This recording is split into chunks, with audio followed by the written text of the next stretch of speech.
he has coached 9 Australian under-19 players to selection this year. So comes very, very highly credentialed, and he's a wealth of knowledge which I know you'll get lots out of today.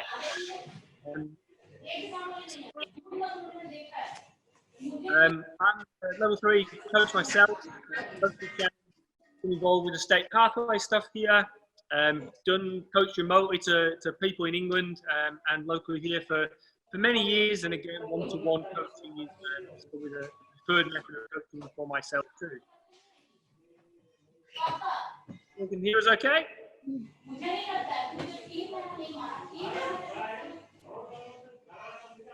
Okay, we'll get straight into it about coaching drills that we can use indoors. Obviously, with isolation at the moment and the COVID-19, it's very much a different way of learning your cricket skills at the moment. So Shannon and I will just take you through a few little things that we use within our one-to-one coaching here, which don't need 5 cricket lanes. They don't need us to be out in the middle of an oval. We can do them in whatever space you've got, and you can adapt them accordingly. So we'll just go through a few little things. Sure. Yeah. You want to do a couple? I can do a couple, yep. And we'll take it from there. So what we've really tried to do is, you know, it's similar to India. In Australia, we're under restrictions as well. So a lot of our players are inside. They've got limited space. So we've tried to give you some options on even some household items that you can use that have some relevance to cricket. And I've been fortunate enough to be to India several times. I think I've been 6 times in the last 6 years. So what we've also tried to do is make them specific to Indian conditions and Indian households. So yeah, we can take you through some of that stuff.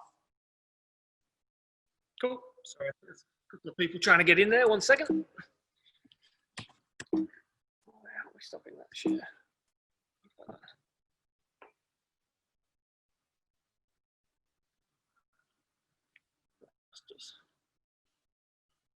Sorry, just trying to let a couple of people There's into There's some people coming in that we're just going to give access to. There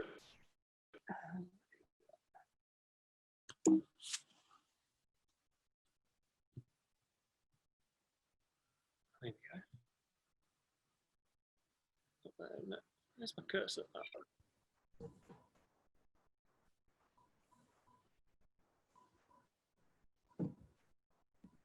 Cursor's vanished. Okay, right, sorry about that. Make sure we don't leave anyone on.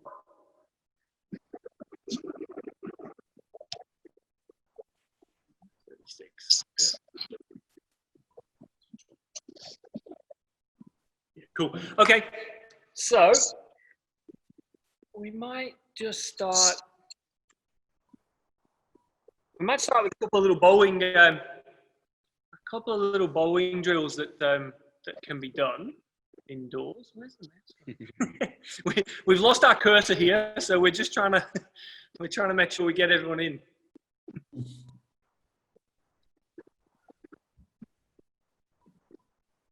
Down the bottom there. Let me just actually hang on. Let's get out of there. Right. Cool. Sorry. All right. So I'm going to let Chris talk. I'm going to let the people in that are still coming to the meeting. Sounds perfect. Okay. So with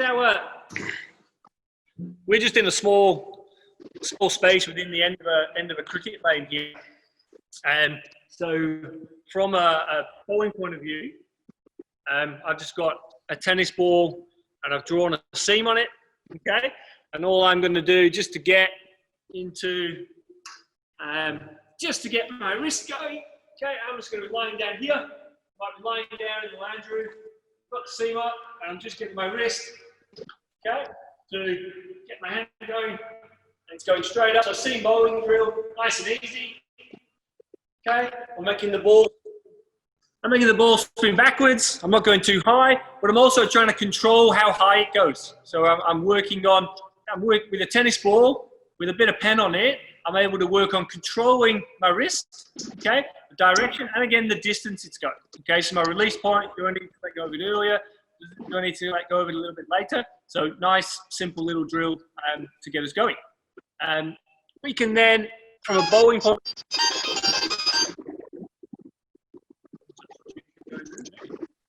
just bring that down a bit. Okay. I think everyone can see me there.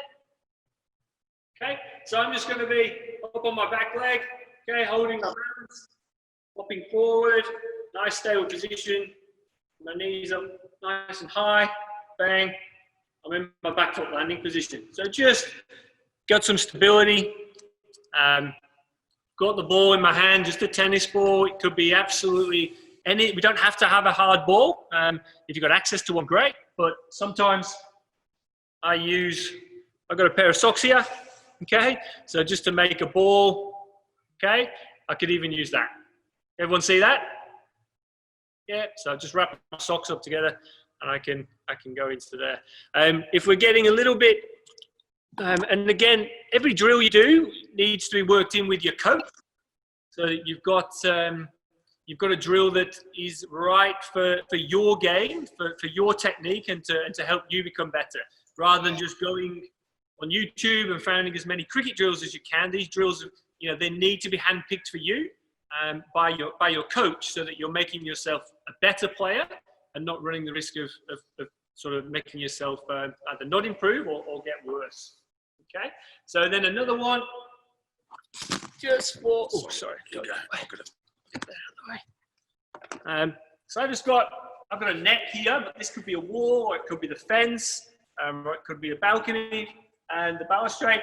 Okay, so to make sure that I'm not falling over, I'm just keeping my right shoulder up against the net as I come through, and I'm staying against the net, and my hand's rubbing against the wall. Okay, so I'm up nice and tall. It's about straight lines. So you want straight lines, and you want to have all your moving body parts going at your target. So what you can also do, if you've got mum or dad or a grandparent or a brother or a sister, you can actually create something that also stops you coming out this way as well. Now I can't fall over because Shannon's got that little barrier there. Okay, so I'm here, through, and I go through my action. And we can do that the opposite way. We can have me left shoulder against the net here, okay? And I got my barrier on the right side, okay? And I'm through, and I'm traveling in a nice straight line. And that's done just in a 2 meter space there, okay? We've just got a little piece of foam here that we use for that. I'll just have a little look if we can I'll just get some more people checked in here. We've got a couple waiting to get in.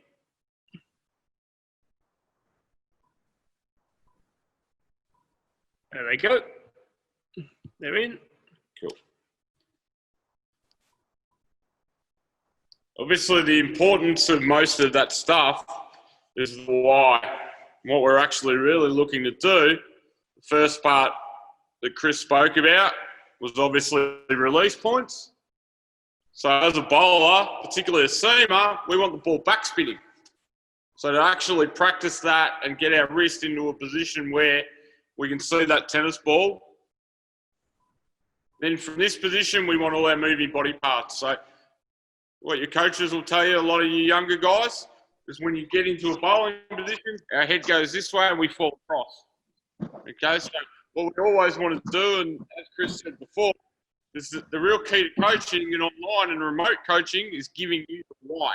We do a lot of drills and there's a lot of stuff going around on YouTube and online that, you'll see you're at doing something or Rohit doing something. Just doing something. The issue is that these guys are the professionals. So we have to strip it back to give each and every one of you the opportunity to actually understand why we do it. And then it's very important that with your coaches, you're actually talking about programming. Because programming, it may be a day, what the tendency will be is you'll have a certain period of time you have every day. So you may not bat every day. If you're an all-rounder, you may do your batting on Monday. You may do your bowling on Tuesday. You then have to fit to your strength and conditioning and all that sort of stuff. So it's about flexibility of programming. Absolutely. Do you want to do a couple of the spin? We can do that. Absolutely. spin drills. Yep. So We'll just do a couple of little spin bowling drills. So if you younger players, you guys in the academy or anything like me, I was always throwing cricket balls around. My mum was always screaming at me when I was young. So no hard balls in the house. So again, created a whole heap of different things to give us the ability. So what we've got here is a bucket of rice. Okay, rice is a very, very handy tool, believe it or not, in relation to cricket. So I now have a sock full of rice. You can see me, but I can actually now get my fingers around that and it's flexible. All right, so for some of you young guys who bowl spin and you have small fingers, our sock, you can sit there and you can watch TV.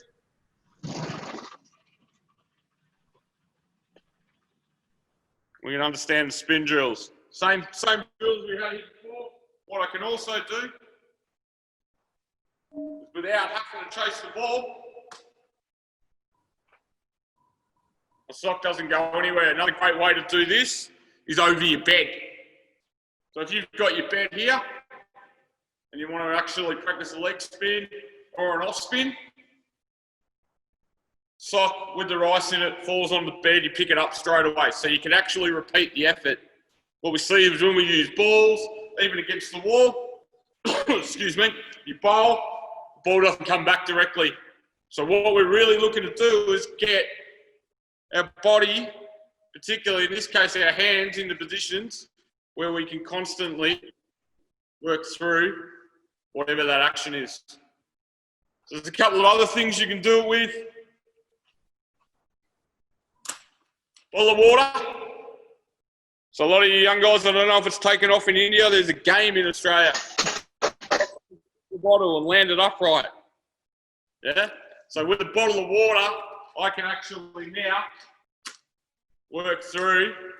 So if you don't have water in it, because mum will get upset with you, if you throw it in the house and it spills water everywhere, if you empty it, you can actually flip this over and try and land it on its end. They call it flip over there. Somebody Flip. said, yeah. So You call it flip? Is it? Awesome. Yeah, so my kids will do this all day. Sitting here, we actually do it in our academies. We actually give the guys bottles of water, even at my club. They'll play with it for hours. It's the world's cheapest entertainment, a bottle of water, huh? So there's that. Also, we, sure. So if you go that one first. I'll show you one more, and then I'm going to get you Chris to show you what you can do with a bucket of rice. So this is a heavy ball, okay? So a weighted ball. So that one there is, what are we?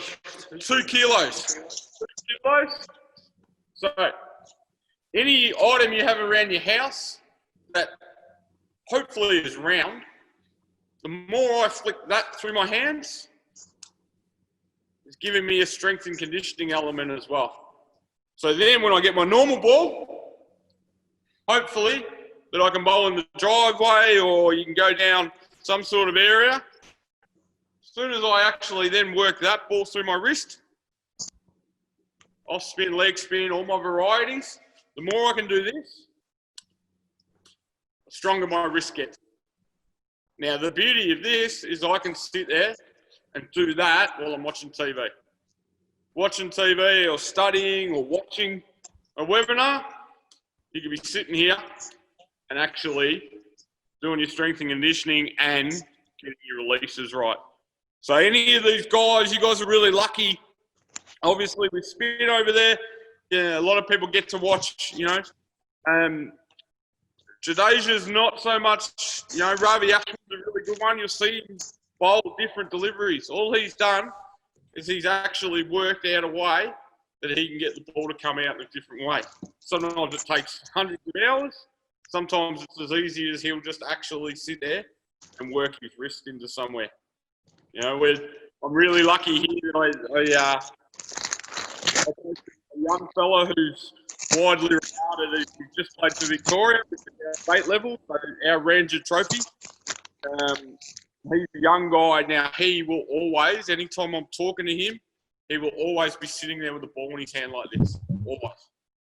And so we allow him, anytime we're talking to the group, coaching-wise, he's flipping the ball around in his hands. So if you spinners there, it's just something that we want to keep working our wrists to do. Which brings me to our bucket of rice. So Chris is going to show you. So as we said before, we've got a bucket full of rice. Probably more expensive in Australia than India, rice. So what we've found to strengthen fingers and wrist, okay, we've seen this used quite extensively in baseball, and then in Aussie rules football here, they've started using it to strengthen, to get the sport-specific muscles strengthened and get some repetition, okay? So if I'm an off spinner, okay, I'm going to dive my hand into here, okay, with my off-spinning grip to the bottom, and then I'm going to twist my hand. I'm going to do a set of 6. You're effectively doing that. Like an over. For your spinners, doing that in the bucket. So that's 4. Through the rice. I'm 4 balls into my over. Now I'm thinking I really got to get him. I really want to get my length right, and I'm going again. Ball 5, ball 6. I just want a dot now. Ball 6 has just got to be a dot, so we keep the pressure on from my mate at the other end. And there's my set of 6. So all I'm doing with my off-spin grip, I'm going into the rice, okay, as deep as I can, and then I'm just turning and bowling the delivery. Okay, likewise, the leg spin, okay, got my grip, okay, in I go, bang. So in there, I'm just in turning. and turn, okay? So sets of 6, like it is in a game, we only have to bowl 6 good balls in a row. We don't have to do 100, we don't have to do 12, it's just 6, okay? And then same with the seamers, okay, to work on this wrist position, okay, that we've shown before. Strong wrist, okay, whether we want to bowl in swing or out swing, okay. Fingers like the C position, in we go. And then all I'm doing once I'm in there is just taking my hand from there to here, like I'm going to do when I release the ball, and to create that backspin. Okay, so really strengthening the fingers, strengthening the wrist, so that when I get outside, when I'm allowed to go outside, bang, I'm ready to go. So what the rice does, guys, is the rice creates resistance. So if you've got a heap of rice out there and you can talk to mum or dad and ask them really nicely, can I borrow some rice and a bucket? Doing this for 10 minutes, it sounds strange, but I guarantee you, you'll be absolutely fatigued. And you'll think, I've just been sticking my hand in a bucket of rice, where the reality is you've actually been getting your wrist into a position to deliver balls. And we've even started using it with our batters, particularly. So from a batting perspective, obviously, you know, as a right-hander, my left hand becomes my top hand. I just actually put that in. So all I'm really doing is actually, so if you're holding the bat like that, I'm just moving my wrist inside the rice. The great thing is this isn't rice either. You don't have to household. So we don't need to go and buy outside. The beauty is in India household, everyone has the rice in home, in the kitchen. Yeah. Absolutely. Yeah. We're on that. But yeah, don't cook it before you use it. We get very messy then. And it can be basmati, can be normal jasmine, it doesn't matter. The rice is all does the same job. All right, where we are. Down. Cool. So remember, they're all household things. Yeah. So what we've become really good at in here with our guys who are in isolation themselves is, you know, we weren't allowed to go out to shops. We could order online and stuff. So some of the stuff our guys could get, but we had to actually create solutions for inside the house. So they could pretty much wake up in the morning, check with us according to their program, and we would say, right, a bucket of rice is your warm-up, away they'd go. Cool. Well, is everyone still with us? Yeah, everyone's still here. I must say that's very clever. That's the first time I've seen that, something like that for strengthening or muscle memory. Yeah, that now becomes part of our program. Even when everyone's allowed to go back outside and work in groups, within our one-to-one stuff, when they come in for a session, you know, the rice is there, the buckets of rice are there for them to prepare and get ready.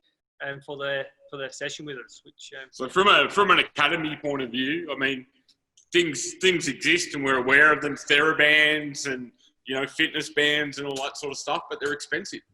So we now, even at my club level, so I have 50 guys at the club level that we may have 5 buckets of rice, which costs us less than $10 Australia.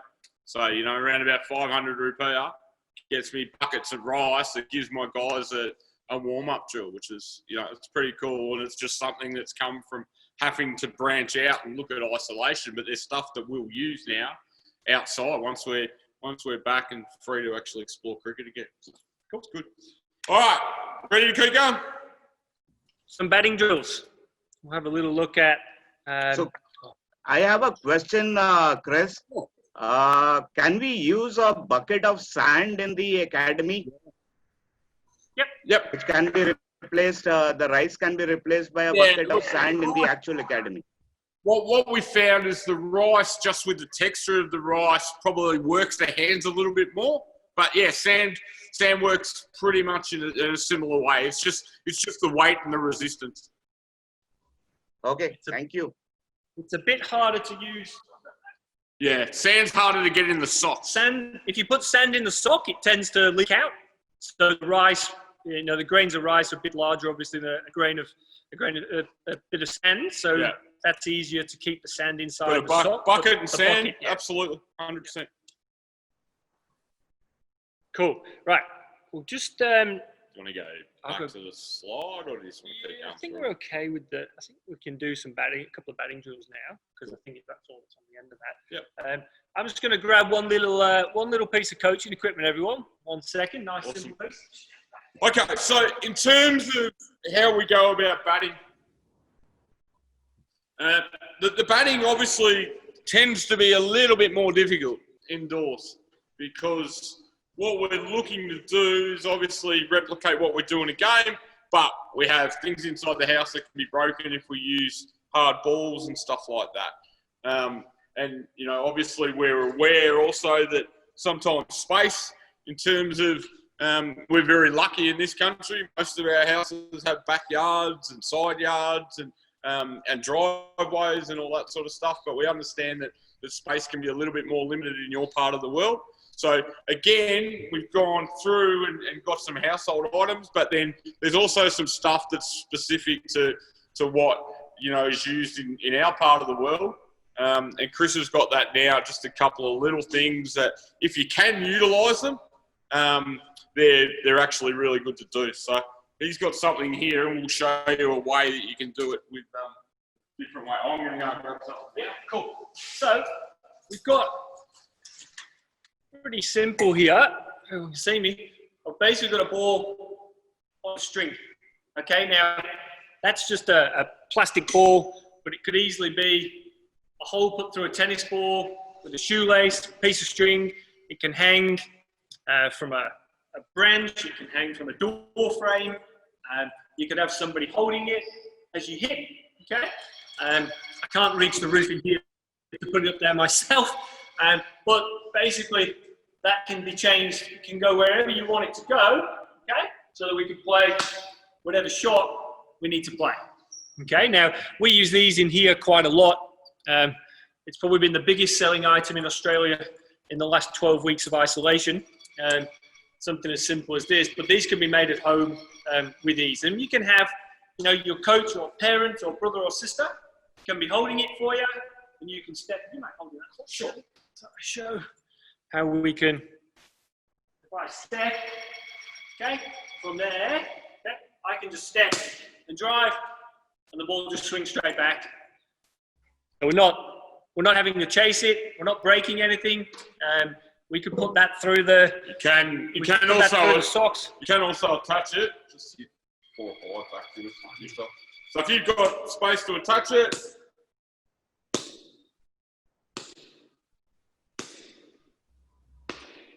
Yeah, you guys familiar with them?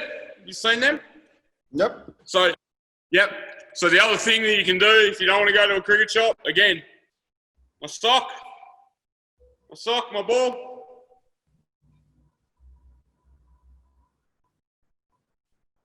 Yep. So now just with a piece of rope, even if you've got mum or dad want to stand there with you, so you can practice a whole heap of stuff in a little pull shot. So it's all about your technique, and your technique stays, but obviously with some different sorts of exercises, we don't lose the ball.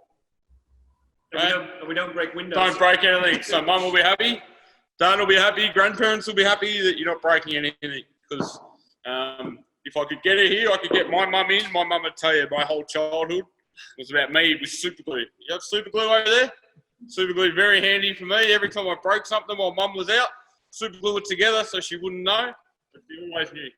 You always knew. And we've then got, I think, a little bit more. Do you, I mean, with the boys and girls have access to batting tees over there? I'll have one of these. Yeah. You guys have them? I know you have them. I've seen them in India. Yep. Yeah. So cone, batting tee. So you can use it to actually tell people where they're coming from. But... And then we can hit. Put my... Or if not, Chris, I think a plastic cup or a glass plastic can be used, right? You beat us to it. So we can have whatever we want. We've got, I might only have one tennis ball, one ping pong ball, and one pair of rolled up socks. Okay? From there, okay, I can practice my on drive, bang. I can practice my straight drive, bang, and then I can hit through the covers off my cup. Okay? So 3 different ways, 3 different balls, okay? And we can hit as many shots as we like off our front foot from there. Those could go, we've got stumps, metal stumps or a box. The tee could then, these could then sit on top of those, and then we could practice our back foot shots or our pull shots. Socks might be easier. So, as we were just saying, so obviously front foot, I can actually move my head to the ball. Back foot, I can come back here. And I want to hit. The challenge can also be, don't hit the cone. Okay, so try and hit the socks without the cone. So each and every one of these things that we're showing you, you can challenge yourself inside them. All right, so it's all about what we find, particularly with, you know, I'm really lucky I have Dan Christian and Cameron White and some other guys who've been at my club. What we find with them is their key skill to why they play international cricket is they're very competitive.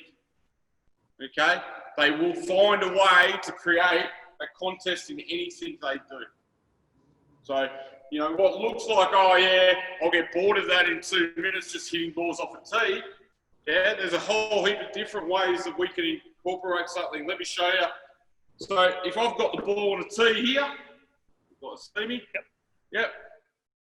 So what I actually then, yes, my movement is to hit the ball, but if I wanted to hit it into a wall or into a net, I then want to try and catch that ball coming back to me. The reason why I'd want to do that is because suddenly I create, in my upswing, my hands are in close to my body, my back comes through nice and straight, I'm looking for the ball to come back to me.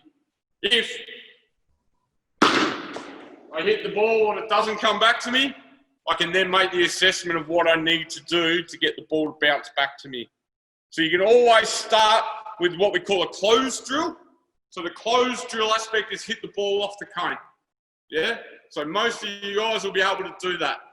Then we open the skill up slightly.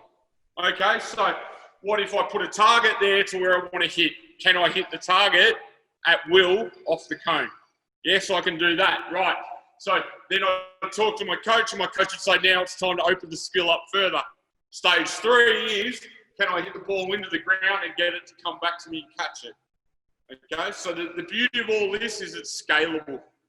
So at any level, so you have a beginner, you close the skill down. You have someone that's advanced, you open the skill. So the other things that we've got is, if you don't want to use cups, you've done with your cups, you've done with your cones. you hit your batting tee, you hit your ball on the string, and you're pretty much you're home. Brothers and sisters aren't home, mum and dad aren't home. They've gone out to work or they've gone to do something, and all you've got is your ball and your bat. There's still some options. So this is one I use a lot with my guys. I get them to hold the ball under their chins. I'll put it this way so you can see it. So a big part of cricket coaching that's happened recently is, well, we still want to move our feet. It's very much about head position. So I can actually move my head out there, hit that ball. To make it slightly harder or to actually hold my position, so I make sure I've got stability through my front leg, I'll hit it on the second bounce. I can also do it with spin. So if I throw that ball out, I've got to come down and hit that ball. All right, so it's all in closed space.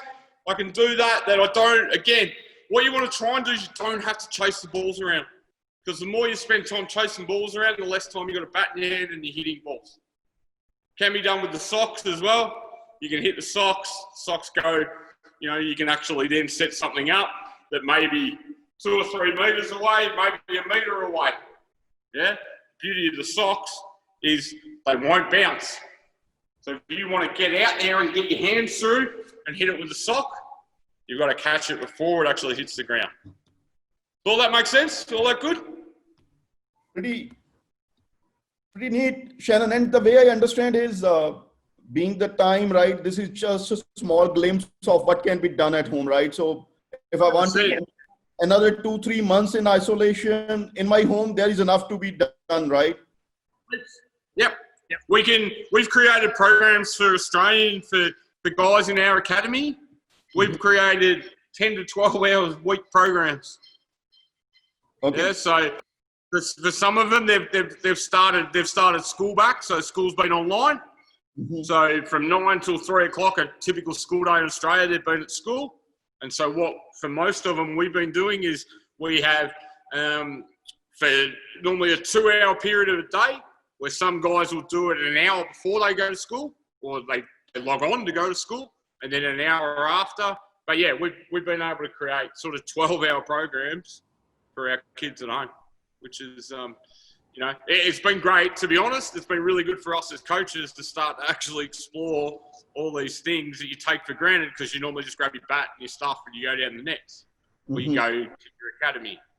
And it's all stuff that now we're going to encourage our young guys, particularly, and girls, that you can still do. This will become extra.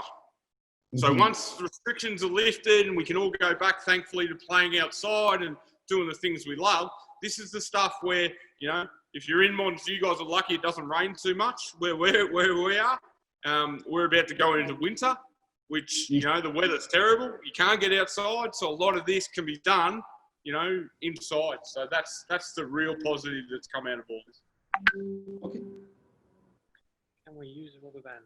We'll come to everyone's questions at the end. We'll just go back to our screen share for you all. Okay, I'll leave it on this way. So we've gone through all the equipment we can use. We've covered that. We'll just go on here to a little bit to how so obviously we've got lots of drills there, but how does this work then? How does the player know? How does the coach know what the player needs to do? And how does the player get information to the coach when, you know, we can't just hook up on Zoom to everyone?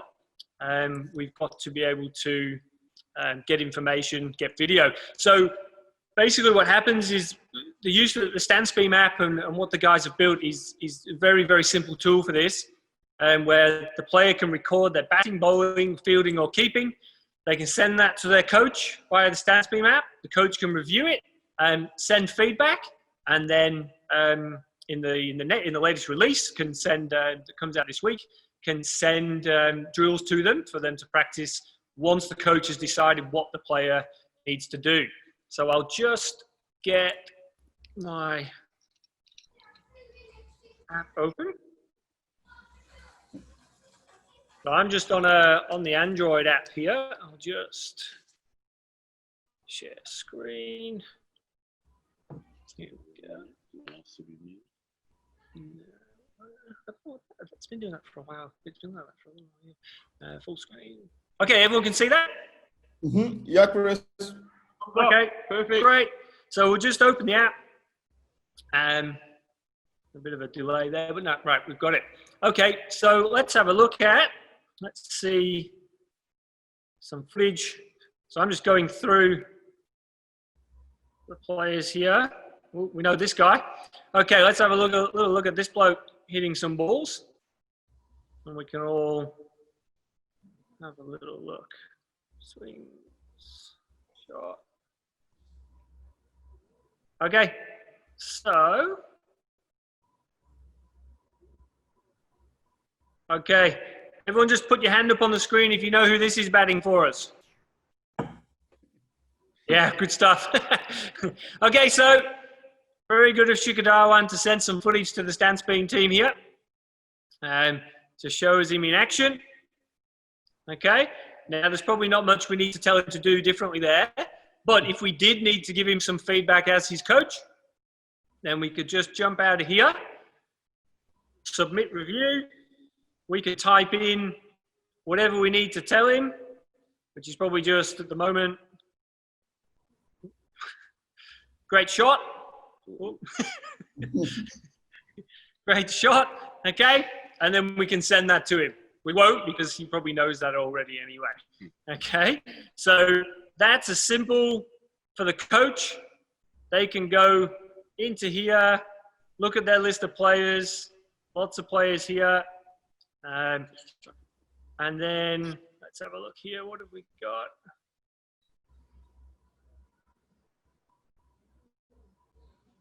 A little bit of a delay as this comes onto the screen, so we're a bit ahead here. Nope, I picked one I've not done right there.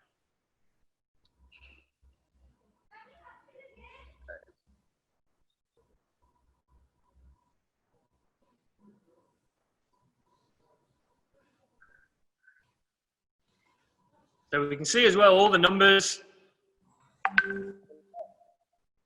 Sorry. This has got video, isn't it?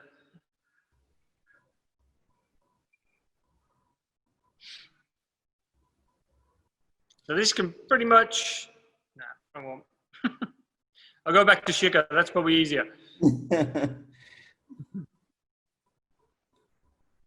So we can see here all the numbers. These can be explained. Can explain these in a second. So all the StanceBeam numbers can be explained by a coach. They can tell you the why and the how. We've been using it now, what, nearly 18 months? Yeah. I think. Yep.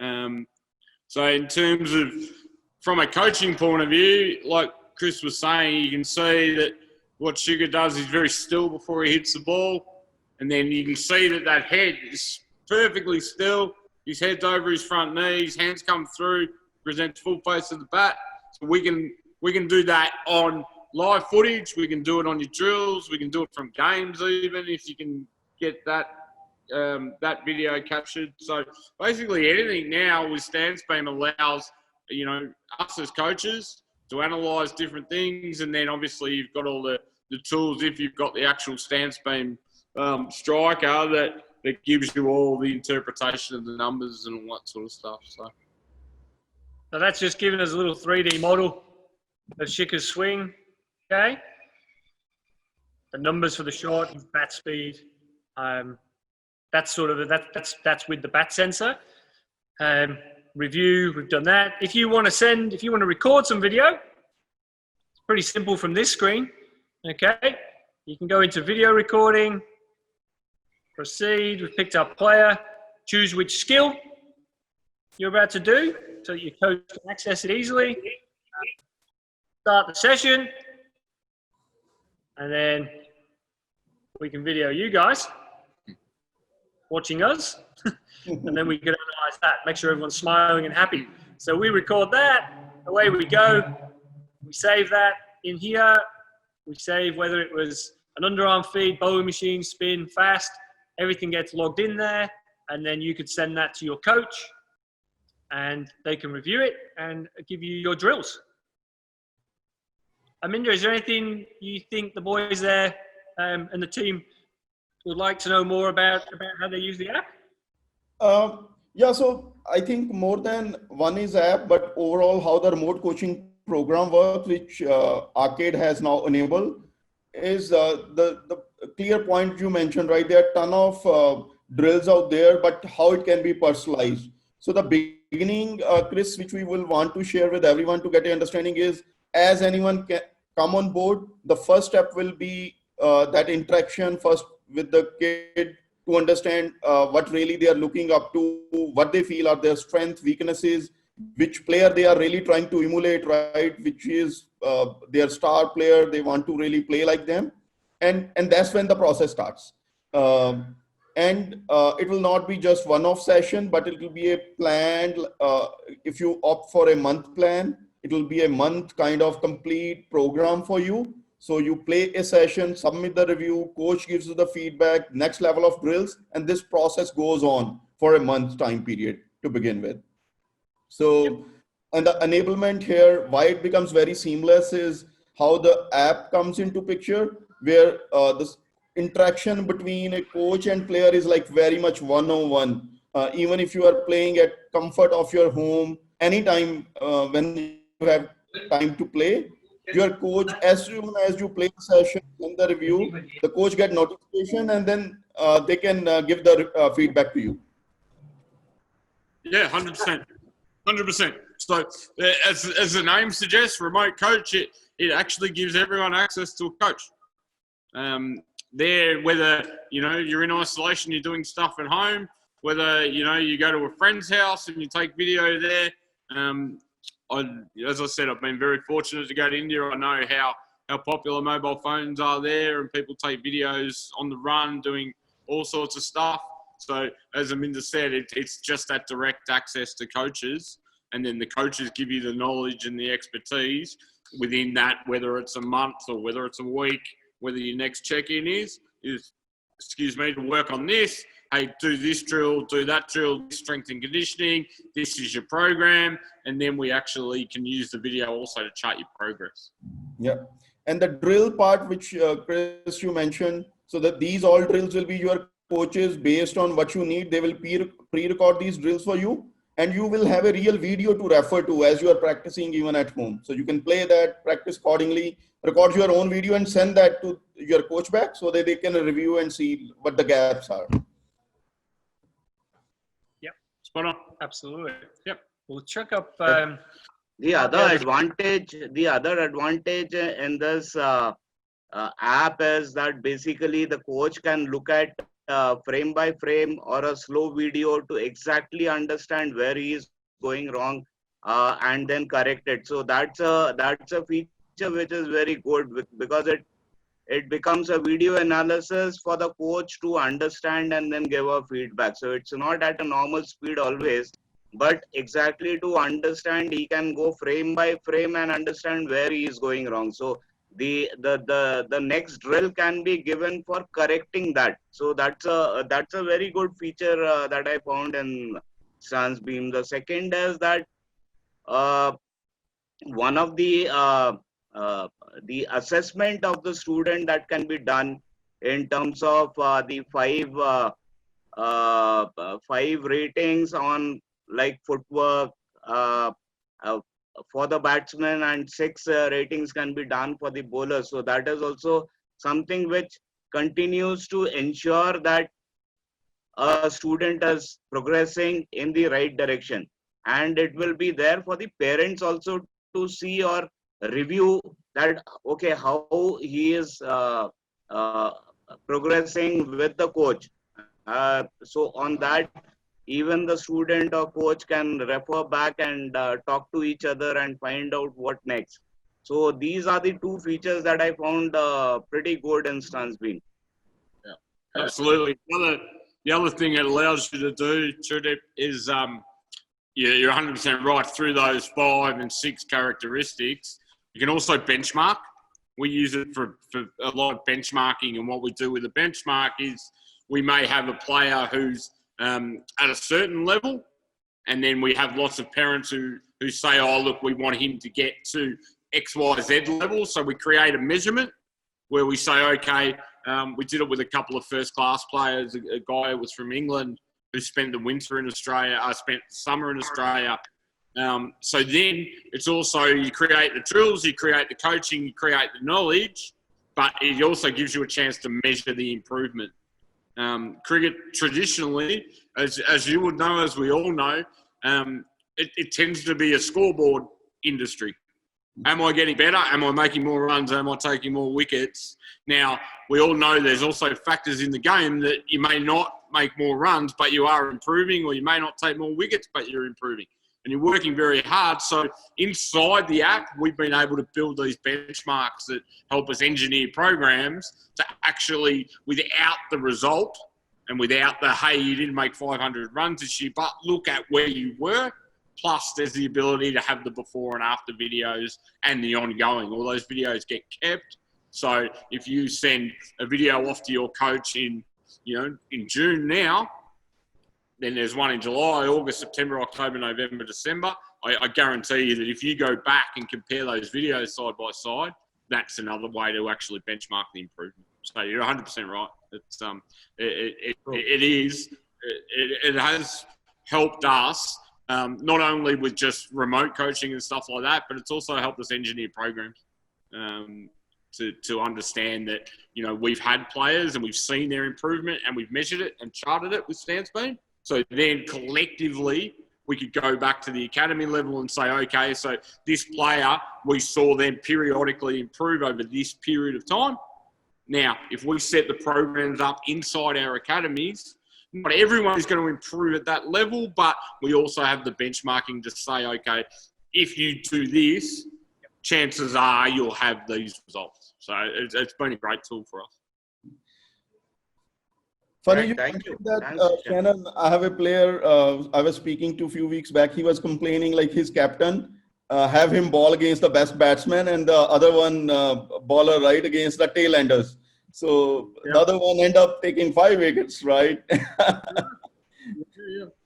Yeah, we have a saying here: you can bowl really well and take no wickets, and then you can bowl not so well and take 5 wickets. The game, the game we play and that we all love is, it's very hard to, different opposition, different conditions. It's a very hard game to, really look at something and say, oh, yep, they've improved, or they've done this, or they've done that. And then, unfortunately, sometimes you do get captains that sometimes want to use certain guys at certain times. So, yeah.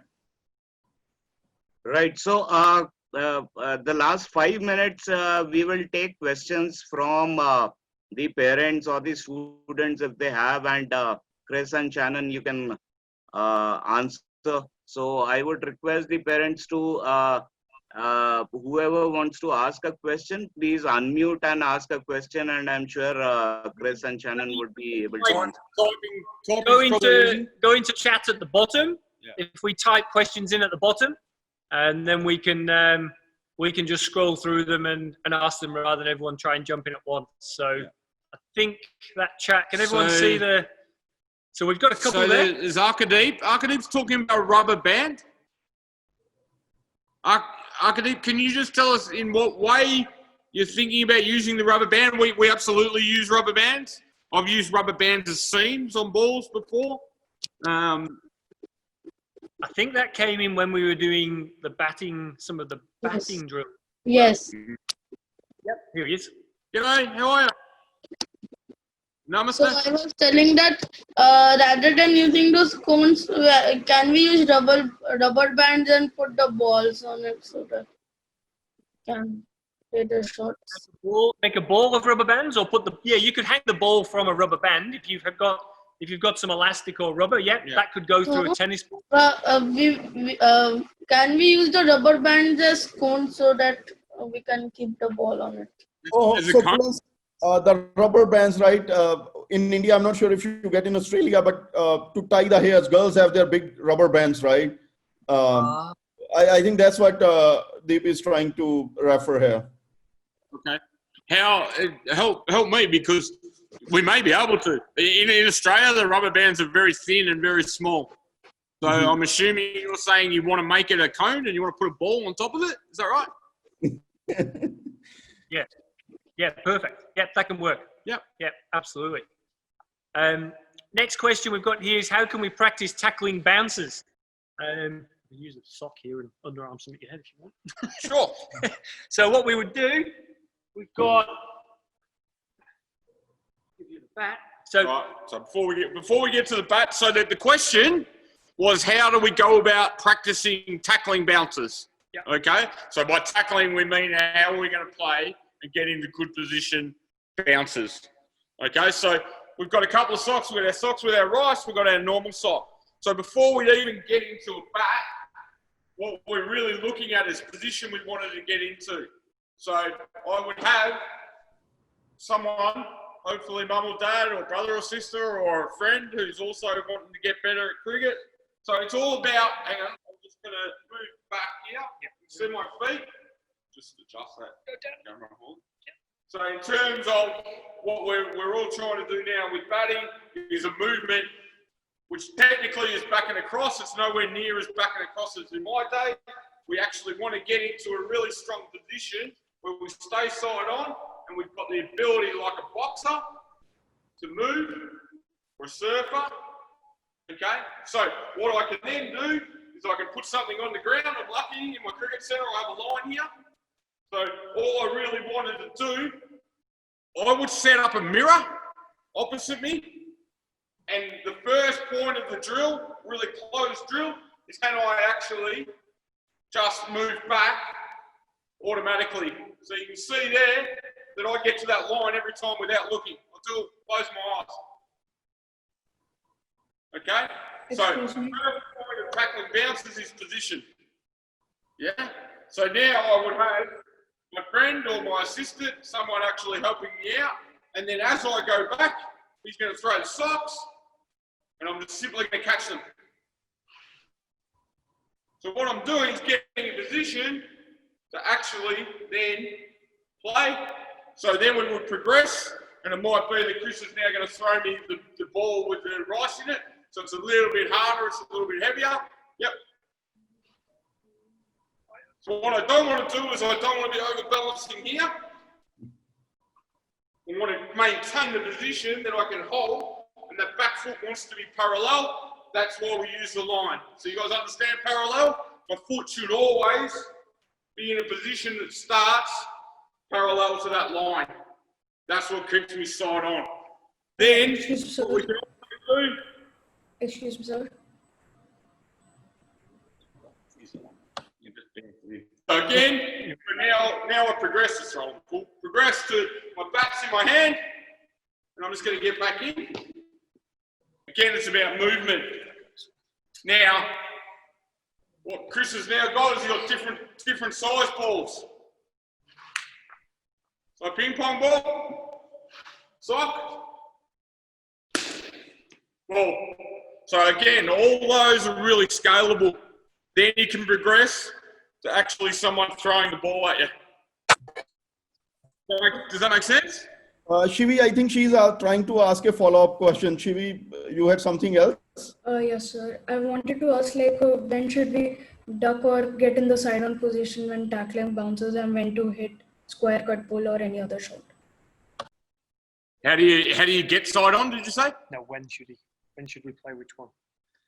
When do you mean when should we defend? When should we duck? When should we attack? Yes. Cool. So the way that I talk to all my players is it's a really simple position before decision. Does that make sense? So what we mean by position before decision, so everything on the back foot, front foot's a little bit different. I can actually move my foot into different positions depending on where I want to hit the ball. Back foot, it's the same position, everything I do. Okay? So once I get into position, I'm then able to say, am I going to pull? That will normally be determined by the length. Okay? So if I get back into position, so position first, I'm then looking for length. Yep, that length, it may be wide just because some people may pull from there, some people may cut. If it's too fast for me and the length dictates it, once I'm up in this position, I always have to watch the ball. Yeah? So what tends to happen, the reason why we want to stay side on is the longer I watch the ball, the minimal movement I have to make to a bait. Yeah? Does that make sense now? So if you get the right position, it will always tell you what decision. Your decision then becomes what line is the ball, what length is the ball. You know, you can assess conditions. I know in India, conditions can be really different. They can be in Australia as well. You know, we're very lucky we have these indoor facilities, so the bounce is quite consistent. Whereas in India, some things will keep low. There might be wickets that you don't pull on. There might be wickets that you do pull on. So there is no hard and fast into, this is when you play a pull shot, or this is when you play a cut shot, or this is where you get out of the way. My advice is get position. And as we explained with that drill, if you have a line on the ground and you have a mirror, you can do it without ball, without anything. You can just get into that position.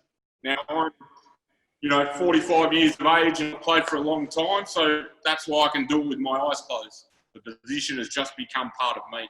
So whilst at home, we were talking about what we can use when we're at home. You might not have a white line on the floor, but I've got a pair of trousers here. I can just sort of make those. I've got them here, okay? And I just twist them, and they become my line. So you don't need a white line. You don't need to be spraying paint on the floor at home. Okay. You can go back to your batting. You can go back to your batting tee. So all that stuff will help you. Sock. Yeah. Whatever you want to use, you've got that. That's your marker. Yep. How can I make? Sorry. I hope that's answered. We've answered that question. Yep. How can I make my arm stronger for leg spin bowling? We might have missed this at the beginning. That's from Hurry. Hurry, you there? Yeah. Yeah. Did you see the bucket of rice? Oh, that, right. That's the one. That'll make it stronger. That's the one. The heavier balls. So the more you do this, so as I said, these you can get these online, but anything, the sock with rice in it, sock with rocks in it, anything that will make something heavier, the more you can do this. So if you look at this now, this is 2 kilograms. Yeah. The other thing you can do, and I know it's pretty big, when I've been to India, I've seen it, hockey balls. Yep. Hockey balls are heavier than cricket balls.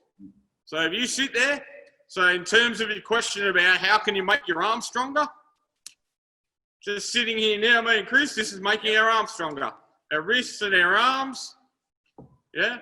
And then bowl. Bowl as much as you can. Make sense? Yeah. Cool. Okay, what do we got now? How can I improve my swing for pace bowling? Okay, so Puppet wants to improve swing for pace bowling. Awesome. Where are you, Puppet? You there? Yeah, I'm here.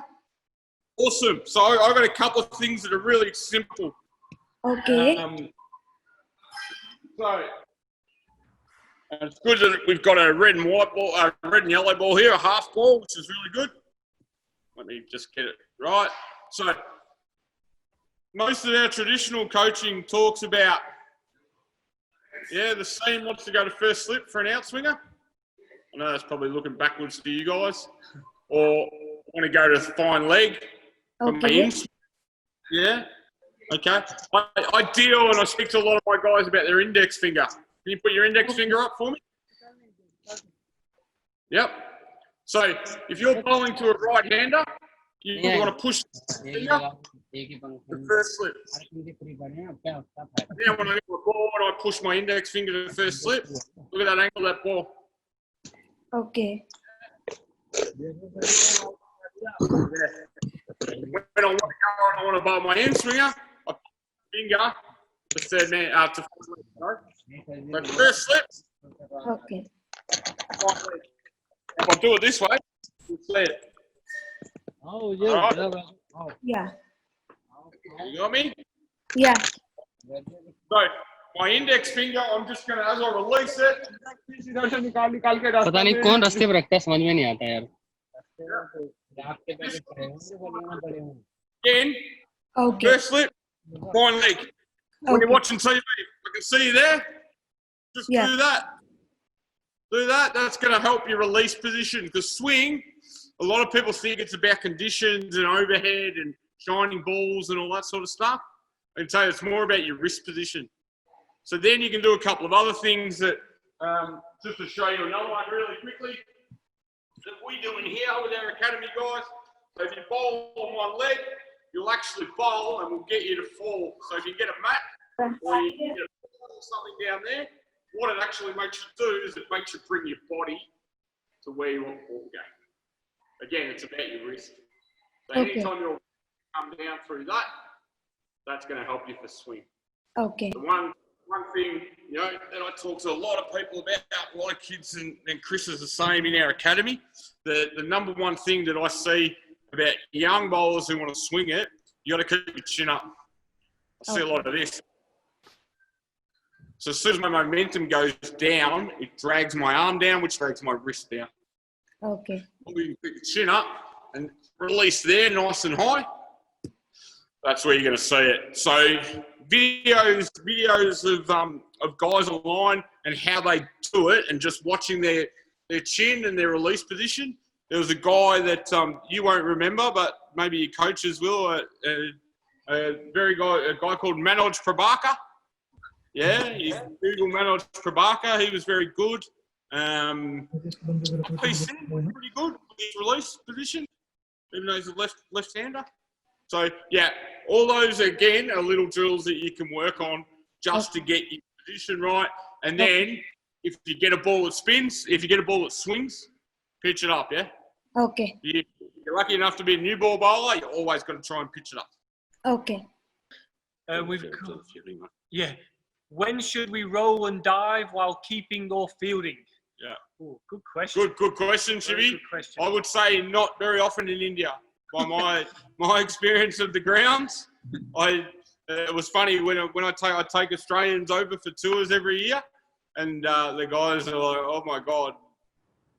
The reality is, the first question, when do you want to roll and dive when you're keeping or fielding? First thing is, it's got to be safe. Yeah, if the field you're playing on is safe, then it becomes a personal choice. But the reality is that, again, is a really personal feel of things. You know, there is no hard and fast rule, is there, about, I think, you know, dive here or do that. There's some ways you can dive. I mean, the reason you would roll when you dive is to stop the ball bouncing out of your hands. So I think if it's safe to do so, if you're going to dive and you know that you're going to land on your elbows, that's probably when the ball most often bounces out, is when the elbow hits the ground and the ball bounces out. So that's probably, if you were practicing that at home from your knees, you would only need to roll if your elbows are going to hit the ground, if it's safe to do so. I think that's the reason that has come into cricket. You know, if you're fully outstretched, your elbows aren't going to hit, sorry, my arm's there. If your arms are fully outstretched, you're not going to hit the ground. But if you're diving and you're about to land like this, then they'll hit and the ball pops out. Yeah. Okay, so that... From a keeping perspective, the keeping perspective is, if you have really good footwork as a keeper, you shouldn't need to dive too much, is the reality. So, you know, just to quickly show you, and I was ex-keeper many years ago, but if I actually push off and have really good feet, you know, I can cover 2 to 3 feet before I even have to think about diving. So most of the dives that you see at international level is when it's in one-day cricket or T20 cricket, there's no slips there, so the keepers have to dive. But anytime I see a young wicketkeeper, boy or girl, I see a lot of them dive down the leg side.